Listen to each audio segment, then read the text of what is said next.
Welcome to the Beeson Podcast, coming to you from Beeson Divinity School on the campus of Samford University. Now your host, Doug Sweeney. Welcome to the Beeson Podcast. I'm your host, Doug Sweeney, and I'm joined today by Beeson alumnus and current student, Dr. Jeff Heine, who's studying counseling now at Beeson and is on staff at Redeemer Community Church here in Birmingham, and by Beeson professor, Dr. Gordon Bals, who leads our Master of Arts program in Christian counseling. We're looking forward to learning from both of them about counseling ministry and Beeson's counseling program. So thank you, gentlemen, for being with us. Yeah, thanks for having me. So, Jeff, Dr. Bals has been introduced to the audience of the Beeson Podcast a couple of times before, but I'm not sure everybody knows about you as well as they should know about you. So you mind if I introduce you to them just a bit? Tell us a little bit about your background, how you came to know the Lord, and how you got to Beeson Divinity School way back when in the first place. Okay. So I'm originally from Western Kentucky. Grew up in Paducah, which is not known for much except for the Quilting Museum and Stephen Curtis Chapman. All right, nice. But grew up there with a family that took me to church every Sunday. They loved the Lord. They loved the local church, and so we were there, my sister and I, from the cradle. And so it was early in that time there that it was a Southern Baptist church there in Paducah, where I heard the gospel clearly every Sunday, and I came to know God's love for me. And to know that I needed this Jesus, that what he offered in his grace and through the cross was for me. And so it was a beautiful church family that cared for me well. I felt safe there. I felt known by people outside of my immediate family. And so I loved just being there. Even when I got my license as a teenager, I'd drive and hang out with the pastors in their offices. It was just a place that I felt welcome and felt known. Yeah. And so that was the environment for those early years of discipleship and getting to know the scriptures better, and to get little opportunities to lead, whether that was worship leading or leading a Bible study. In high school and college, my best friend and we taught the Royal Ambassadors for the junior high guys that no one else wanted to spend time with because they were quite wild.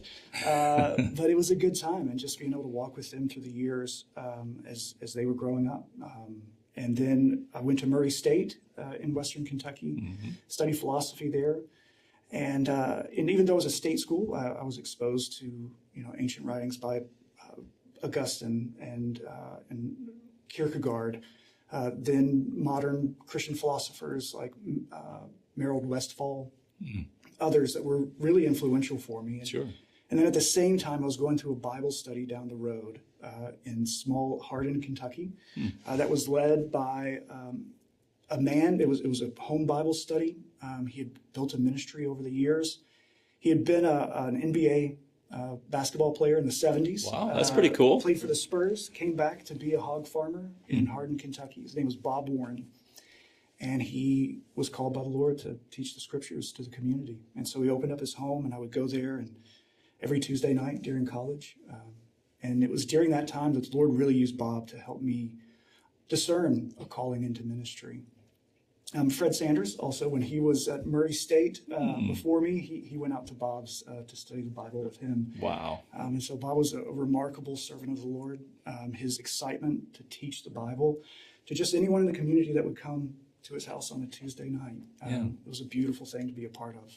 And so that really shaped me and shaped my heart for the call of ministry. So did you go to seminary right out of college, or how did it go for you? I did. So my then fiance, now wife, she also grew up in Paducah with me, came down here and went to Samford for undergraduate. And so when we got engaged, we were trying to figure out where we were going to land. And we decided that we would move to Birmingham to spend that first year figuring out where we wanted to go to grad school, all those things. And so she got a job at O'Henry's in Homewood, and then a part-time job working with her former college ministry, UCF, which was led by Joel Brooks. Yeah. And so I had heard from a friend that there were job listings inside of the divinity school at Samford. And so my wife pulled into the little drive out here in front of Beeson.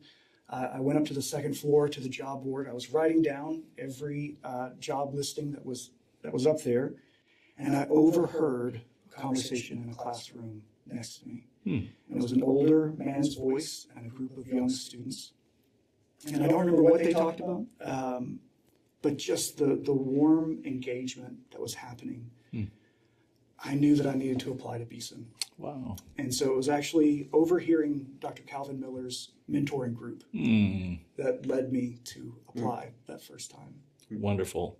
And so while you were here, were you thinking, God is moving me into pastoral ministry, or you weren't sure yet?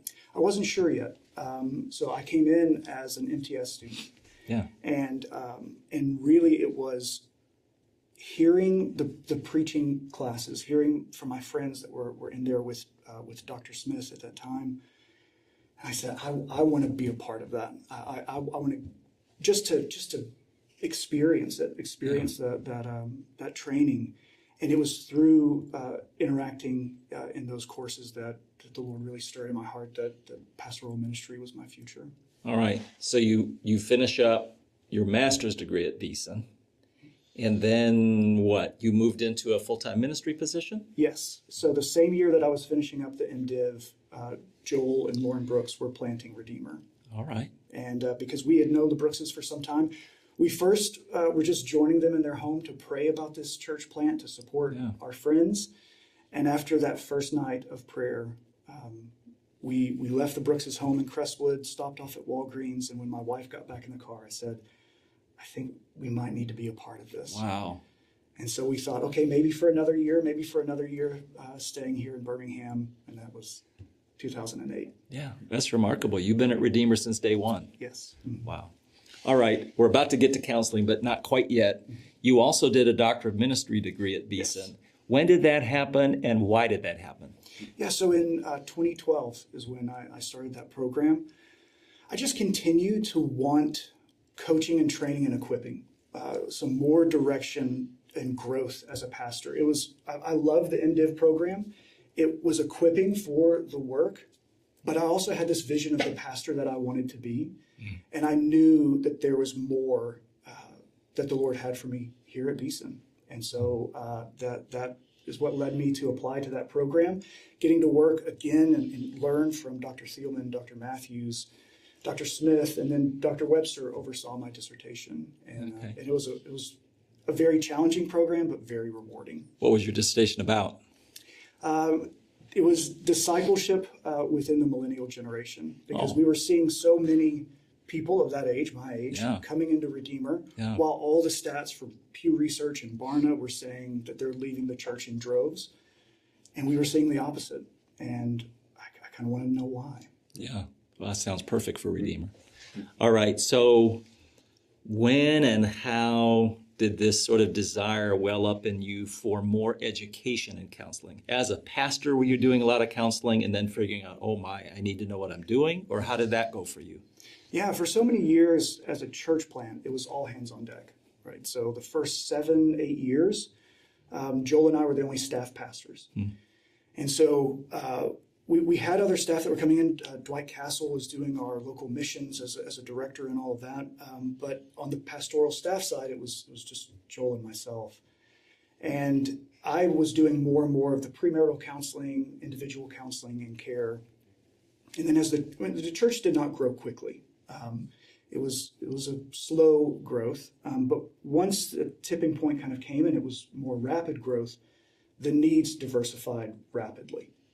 And I knew that I needed more equipping and training to be able to not only be a practitioner of that care myself, but in coaching, training, equipping our congregation for member-to-member care, which is really the ideal vision of particularly in the primary or general care within the church, that would be member-to-member. And then those who are walking through seasons that are more what we call elevated or crisis care. Even when we're partnering with local mental health professionals, we still want church members walking with those individuals through those seasons. So being able to equip and partner in those different ways, I knew that I needed more training to be able to do that well. And then also in the preaching and teaching and writing in the field that had to do with mental health and wellness and care. I wanted better vocabulary and categories for the things that I was seeing in our church. Yeah. So were you counseling for quite a number of years before you had the opportunity? Beeson didn't start this master's in counseling till this past year, but you were doing that your best. You know, you knew the Bible well, you knew the Lord well, you know, you had the most important tools. And then trying your best to craft a member-to-member. What is the member-to-member care program like at Redeemer? Yeah, so it's a volunteer team, what we call care companions. And so someone that would be trained up on some more difficult acute needs that people might be walking through. And then as those cases come up, pairing those care companions with the member in need to just walk through that season. A lot of it's just relational, intentional friendship and walking with them through those things. And so that's about 5 years ago is when we started the care ministry. Okay. But I was doing the pastoral care for about 16 years before this program began. Yeah. All right. So you sound like the kind of person who, when hearing about this program, would be a prime candidate for enrolling in it. And now you have been enrolled in it for the better part of a year. Is it making the kind of difference you hoped it would make? Absolutely. I mean, the way in which it is both practical and immediate to my context has been a real blessing. There are things that we talk about on a Thursday in class, and that case study, that individual was just in my office on Wednesday. Mm-hmm. And so there's an immediacy of, I've just walked through this and I maybe fumbled my way through this, doing the very best that I could. And now here is practical, immediate training on these things. And so that's been remarkable, how quickly it moves from reading this in a book or hearing a lecture, and then it goes right into the pastoral office. Yeah. I'm imagining what some listeners might be thinking about as they listen to you. And I'm not sure I'm right about this, but there may be some people out there thinking, all right, this Pastor Heine guy, he did his master's degree at the seminary. He's got a DMin at the seminary. They may have already heard that Beeson's counseling program is a very theologically driven counseling program. And they may be wondering, so why is this additional degree program helpful to him? If there was somebody like that in the room asking you, why did you have to go back and do this? Didn't you already have all the resources you needed to do it? What would you say? How would you commend it to someone like that? That's a really good question. It's one I ask myself a whole lot in applying and praying about this program. You know, isn't this the stuff that I've already done, isn't that enough? And I would point really to two things. One is the specificity, like just getting specific into these topics. I didn't have a class on trauma in the MDiv. I didn't have a class that really walked through mental health and diagnoses within the church. Yeah. And so the specificity is the gift. And then the other thing that I would point to is that there were men and women in my life over the years that I looked up to in ministry. And if I took a step back and I said, how do I become like these men and women? How do I grow in these ways to become the pastor that I want to be and also feel called to be? It's going to take more equipping. It's going to take more specific training to really become that pastor that I want to be. And so that's the journey. Yeah. Well, I'm about to turn to Dr. Bals and ask him just to tell us a little bit about his vision for the counseling program long range. But before I do, Jeff, I don't mean this to seem like a curveball. You didn't know I was going to ask you about this, but it's just true that Gordon Bals' teaching is just transformative in the lives of lots of people. I don't want to puff him up right before I ask him a question, but as I'm trying to commend our counseling program to people, part of what I want them to know is that studying with Gordon is just a really rich experience. I hear that from our students all the time. Has this been true for you? How would you describe Gordon as a teacher, working with Gordon on counseling, and its applicability for ministry? I mean, everything you're saying is spot on. I mean, the program is good content, great book lists, things that are accessible at a good library or free online. So what sets this apart? And it's those conversations in class. Because they're not just a lecture of downloading information, but it's a conversation. It's taking these two, the case studies, the different scenarios into real life practical ministry. These are the people that we have been entrusted to care for by God's grace, who were purchased by God's blood. Yeah. That is a heavy call, and to glean from Gordon's experience, and the other professors as well, the real experience that they have had sitting face to face with a church member in need, to tend to their soul with the scriptures, guided by the Spirit, and with a wealth of knowledge behind it. I mean, that's transformative. And so, yes, there are different resources that I could find online or in libraries, but that's not something that you can get in those places. You can't replicate that just in resources and tools. Yeah. All right, Gordon, why don't we turn to the architect of this program and hear from him for a minute. You and I have talked on the podcast before, and those who listen to all the episodes may remember about your story. We shouldn't spend a lot of time on it, but can you remind us about the founding of DMarc and kind of how you got to teaching at Beeson from the practice of counseling in a clinical setting? Yeah. So I came to Birmingham to be on staff at a church and had to go part-time after a year and a half. That's why I started DMarc, never thinking I would do that long range. And it's really just a direction the Lord pushed me in that I didn't have the faith or sight to walk towards. And did both part-time for about 5 years and then moved into doing DMarc full-time. But at the same time, I really had a passion to teach. So right after I finished my doctorate, I started teaching adjunct at Southeastern Bible, and then bugged Mark Ginolette every time I saw him to pass my CV along here at Beeson. Finally, he did it. Yes, finally he did it. And a couple months later, Dr. Haygood retired, and they asked me if I would come teach marriage and family. And I was like, I would love to do that. Yeah. And so I did DMarc full-time from 2002 to, I guess, 2 or 3 years ago, so about 22. But then was part-time 5 years before that, and I also counseled in Colorado a little bit, so different experiences in the counseling world. Yeah. All right, so now let's just talk about this program that we're building. That's the royal we that you're building with a teeny bit of help from me. Yeah. What's your vision for it? What difference do you want it to make in the lives of people and in the ministries of our churches? Yeah. I would say a couple things. And Jeff, really, both how he says things and what he says is a good picture of that. And there are even some things I would say about that. But, Beeson's committed to building people who can preach and pastor. Sure. And so we want people who, as counselors, can really serve the church. And so it's a Christian counseling degree because we're really helping people learn how do we help people kind of process, understand, integrate the gospel story and be reconciled to God. So we want to be helping people move towards a lot more than just good mental health, but towards thriving, which is a kind of a giving and receiving, like they really become more relational, but that relational has a telos. It's a movement towards the gospel. It's a movement toward the Lord.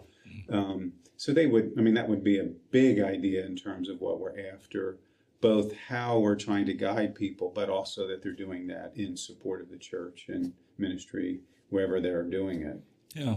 And I know you have a ministry and lots of different kinds of students in their lives. But as we think about the MA in Christian counseling, what kinds of students are you most trying to serve? Students who are serving or will be serving mostly in church settings, in clinical settings? As you think about how we're building this and recruiting just the right kind of students to be part of it, what kind of students do you think about? I really think there's a variety. You could certainly do this degree and be an outpatient counselor like at DMarc Counseling or other places here or in, across America. So that would be one simple thing.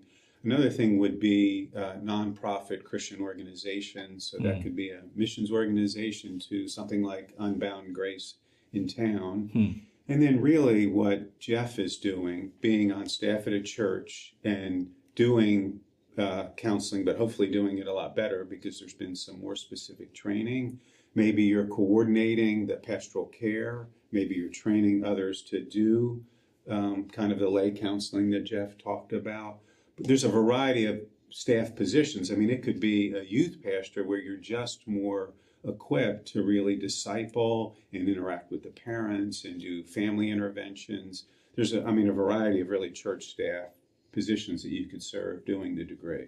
Yeah. And let me ask you a question that's kind of like the one I asked Jeff 5 minutes ago. Let's imagine somebody listening to us right now is already on staff at a church. Yeah.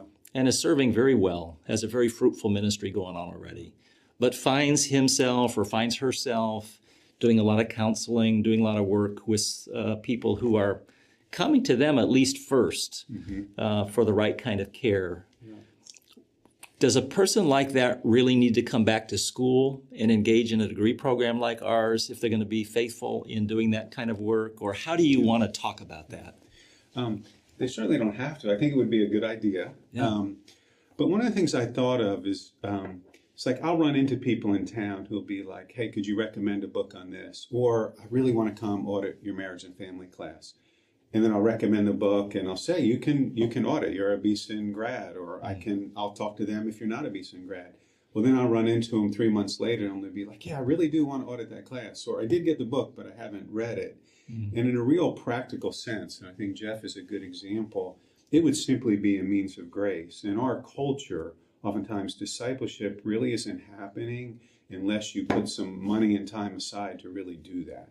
And so I think making that decision will really be a means of grace where people come and experience some of the formation Jeff talked about.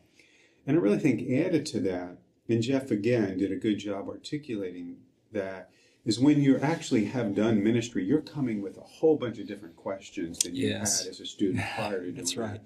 And so then you're like, oh my gosh, I didn't really know I was doing that well. So you kind of stand up in it with a little more rest. Or, gosh, I didn't think about doing it that way. And then you're able to lean and practice towards that. So I think that really matters in coming to a place like this. But I also think the atmosphere, the sexuality class I'm teaching now, it's 11 people. And again, Jeff referenced this. But like we're really conversing. Some of that might be your own story. Some of that might be a case study. Some of it might be the content. But we're actually talking about it. And when you're talking about it and you're speaking outwardly about it and hearing kind of in an environment that is pastoral, where you're caring about each other, like that's really how you take ownership and you really build a relationship with the material. I mean, I think that's another reason. Again, Jeff spoke to this. Out of myself and the 4 adjuncts committed to teaching in the program, it's about 130 years of on-the-ground experience. And these are people who love the scriptures and have been kind of working out the scriptures like kinesthetically with people day in and day out. So it's not only the biblical wisdom that they've really gained, like they've been formed by that. So they're going to talk in a way that really matters and I think connects with the students. So you're really getting teaching that is embodying the scriptures. So you're learning it like auditory, you're learning it kinesthetically, you're learning it visually, just, Yeah, marvelous. Good. All right, how about just one more quick question for each of you guys. Jeff, I'm imagining maybe there's somebody listening now thinking, all right, well, maybe I should check this out. Maybe I should look into the program at Beeson. But they might want to know what kind of people they'll be spending time with if they come. How would you describe, so far, the community of folks who've come together to be part of this Masters of Counseling program? Yeah, that's the one thing that I immediately regretted that I hadn't said yet. And that's the cohort, the group of people that you get to go on this journey with. It's really shaping because so many of those conversations, they're led or instigated by the professor, but so many of them just happen peer-to-peer. And we're sharing experiences in ministry, those who just came out of undergrad, that finished undergrad in May, and then they were in the MACC program starting in August. It's such a dynamic conversation. Yeah, that's quite an array of people too. Does that work? Yeah. Are they fitting together well and caring well for each other? I think so. Yeah, I really do because so if I look at the demographic of Redeemer, so many of these younger participants in the cohort are the same demographic, same age, and have some of the same questions, some of the same answers, have been shaped by culture in different ways. And so I'm learning so much from them as we're processing the same material differently. Like that's valuable to me as a pastor. And so much of theological training in general is how attentive are you going to be in this moment that the Lord has you in? How attentive are you going to be to the readings, to the conversation, to the friendships, from the mentoring? Like, you can choose your level of engagement, and as you do that, you're choosing how much you're going to get out of this. And so if someone is bored at any point in their theological journey and education, more often than not, it's on them. And so I find there's so much to gain from listening to these brothers and sisters from varying seasons in life, seasons of ministry, seasons of preparation. There's so much to gain there, and I find it really valuable. And I would think that in a counseling program, especially, the kinds of relationships you have with your peers, the people who are in class with you, so much of what you're doing is so personal. It requires so much interpersonal transparency with other people that it's important you've got a great group of folks to go on this journey with. Yes, and that's, the discernment process that I know goes into every area of admissions here at Beeson. I have dear friends that didn't get into Beeson Divinity School who were very sharp and got into really great other programs at other really great schools. And when I talked with them, I would say they prayed about it. It wasn't just looking at transcript to transcript and seeing which one weighs more. It's a prayerful endeavor, and I know that's how Gordon and the rest of the team really approached the admissions process for this program.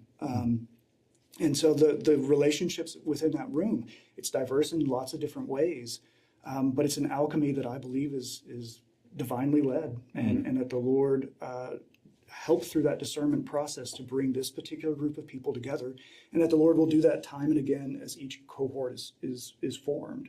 Yeah, I believe it too. And your mention of prayer is a great segue to the last question I wanted to ask Dr. Bals. Dr. Bals, as you remember, I'm sure, I ask our listeners to pray for Beeson and its students and its faculty on a regular basis. As we ask them today to pray for the Masters in Counseling program and the students who are in it and the teachers who are leading it, could you identify a couple of kind of specific ways you'd like them to be praying for us? Yeah. I mean, the first that comes quickly to mind is we're a pretty unique program. Most of your programs that are clinically informed and theologically driven are going to be a mental health counseling degree at a seminary that leads to licensure. We're not that program, and we're not the Nuthetic program. So I just think we really need some prayer to get the message out there, because it's a unique program. Yeah. I think what we just talked about in terms of cohort, like we really do, and you kind of prefaced it in asking, Jeff, I just want prayer for the cohort itself, that they would continue to come together and that it would be formative, because I really believe you only learn by building a relationship with the material. So if it's happening in a safer, stronger environment where you really have to process real material and the truth of it, but do that in kindness, it really helps it come to life. So praying for the cohort, praying for the adjuncts, having adjuncts teach some of the courses.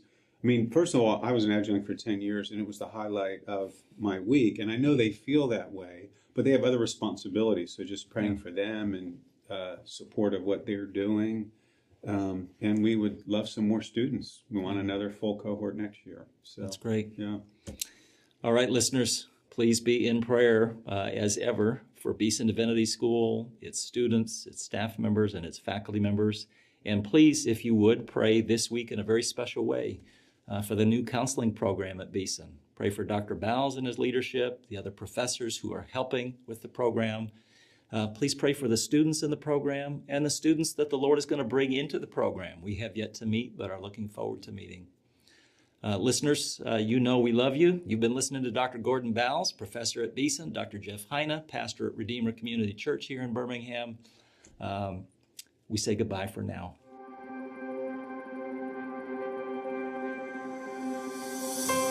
You've been listening to the Beeson Podcast, coming to you from the campus of Samford University. Our theme music is by Advent Birmingham. Our announcer is Mark Janolette. Our engineer is Rob Willis. Our producer is Neil Embry, and our show host is Doug Sweeney. For more episodes and to subscribe, visit beesondivinity.com/podcast. You can also find the Beeson Podcast on iTunes, YouTube, and Spotify.